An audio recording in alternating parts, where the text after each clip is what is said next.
Queridos hermanos, estamos transitando ya el promedio del tiempo de Cuaresma, este cuarto domingo del tiempo de Cuaresma, llamado Domingo de la Alegría. Por eso la liturgia, como en el segundo domingo del Adviento, al color morado se le inserta el color blanco y da este rosado que ya nos va como anticipando la venida de la nueva Pascua de Resurrección. Y como lo habíamos compartido al comienzo, luego de ese marco antropológico que nos daban los dos primeros domingos de Cuaresma, el hombre caído, el pecado inicial, el pecado original, el hombre transmitido y alcanzado por la gloria de Dios en la transfiguración de Cristo, y luego tres signos. El primero de ellos, la semana pasada, el signo del agua y el encuentro de Jesús con la samaritana. Hoy justamente es el signo de la luz y esta historia del ciego de nacimiento. A veces podríamos preguntarnos en el tiempo y en la realidad que estamos viviendo si estamos completamente seguros de ver con claridad. Y esto no es el anuncio o el eslogan para una nueva óptica, sino una pregunta necesaria para liberarnos de las trampas de la presunción que muchas veces hoy en día está presente.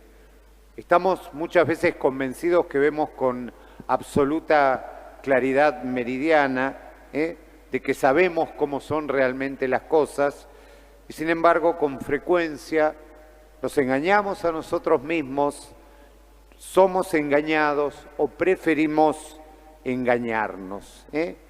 Nos engañamos porque nuestra percepción de la realidad está hoy alterada por una serie de prejuicios que operan todo el tiempo, y la falta de información, y algo que el poder hoy tiene muy en claro en toda realidad y en todo el mundo, que justamente que se ejerce no tanto desde la violencia, sino desde la alteración de la realidad, induciéndonos a veces a pensar de cierta manera, presionándonos para interpretar las cosas de una forma u otra, tanto desde el uso de la inteligencia artificial como de la especie de explotación de la comunicación.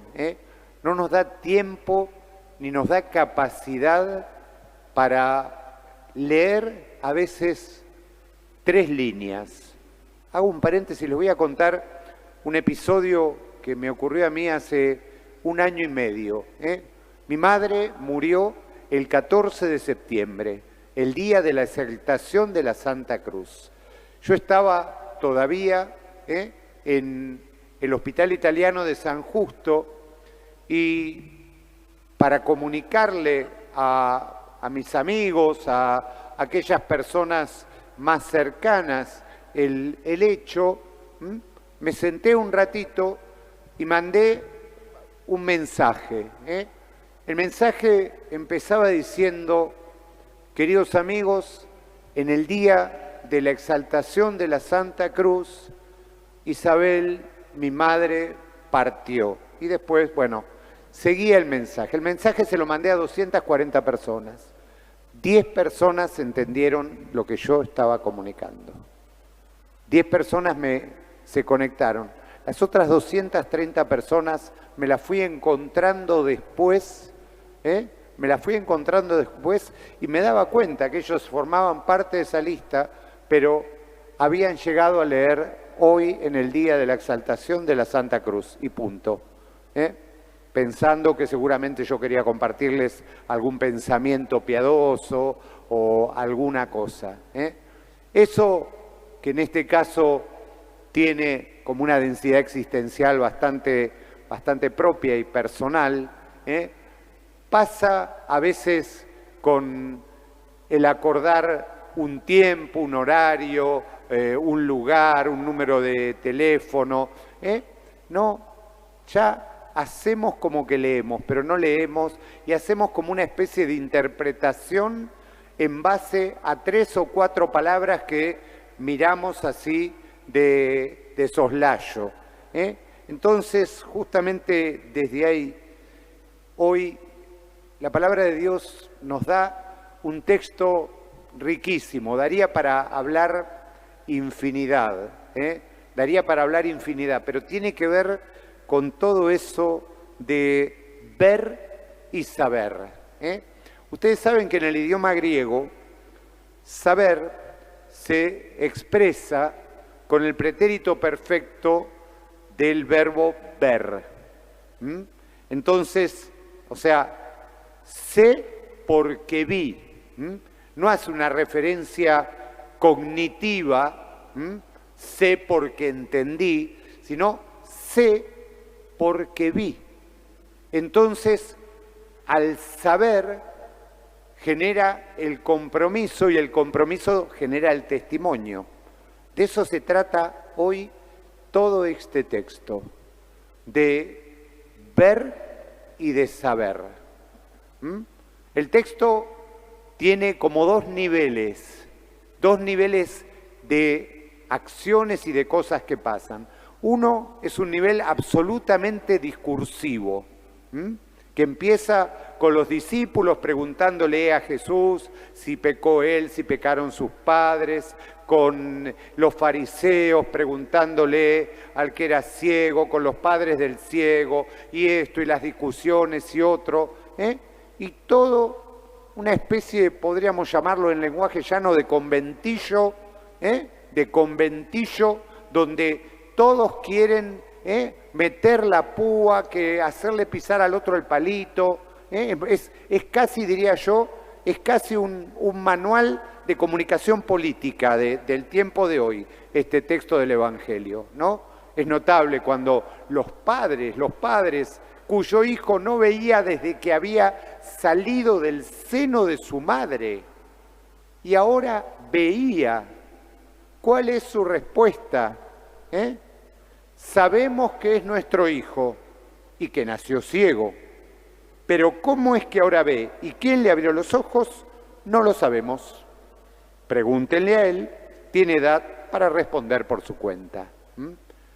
Esto es justamente no quiero ver y no quiero saber. No quiero comprometerme y no quiero ser testigo. Entonces, toda esa bola de humo y de discusiones y de acá y de allá, y si tenía pecado y si no tenía pecado, y acá y allá, se contrarrestan y se contraponen a un hecho concreto. Jesús ve a un hombre que era ciego de nacimiento, hace barro, lo pone en sus ojos, barro, es Dios que vuelve a crear en esa criatura incompleta, en esa criatura que había nacido sin la capacidad de ver con la vista, pone ese barro y le dice que se vaya a lavar a la piscina de Siloé. Vieron que Jesús aparece muy poquito, aparece al principio y aparece al final. ¿Qué pasa en el medio de todo eso? Que este hombre empieza a ver con el corazón. ¿Vieron? Este texto lo usaba la iglesia primera para el proceso de bautismo, esto ya lo hemos compartido, pero miren qué interesante. Cuando le preguntan a la primera vez, él dice, un hombre que se llama Jesús. Dice eso, esa es su respuesta, un hombre que se llama Jesús. Después dice, un profeta. Un profeta. Ya hay algo que empezó a obrar en su corazón, en él. y termina diciendo, le termina preguntando a Jesús, y justamente Jesús le contesta, cuando Jesús le contesta, ¿quién es, Señor, para que crea en Él? Y Jesús le dice, tú lo has visto, tú lo has visto, es el que te está hablando. Vio y supo que ese era el Hijo de Dios. Por eso da testimonio. Entonces, lo primero que nos invita verdaderamente esta liturgia es a empezar a mirar, a volver a mirar las cosas con más profundidad y más claridad.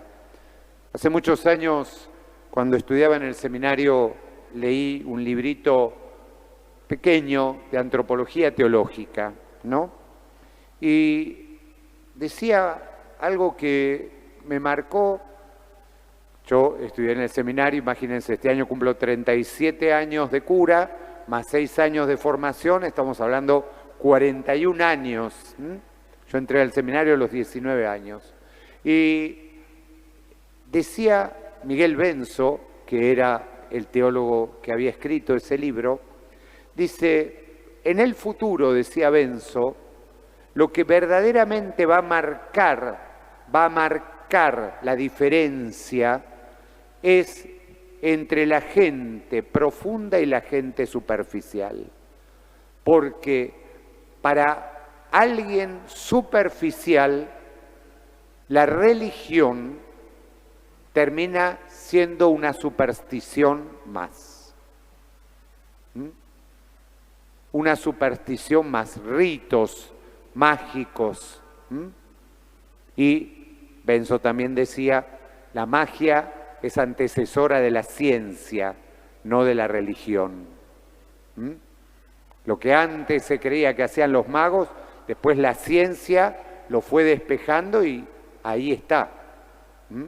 Entonces, ¿qué nos dice hoy el Señor? Nos invita también a clarificar nuestra mirada, tan llena de filtros, tan llena de prejuicios, tan renuente a veces a ver lo que está pasando y lo que nos está pasando a cada uno.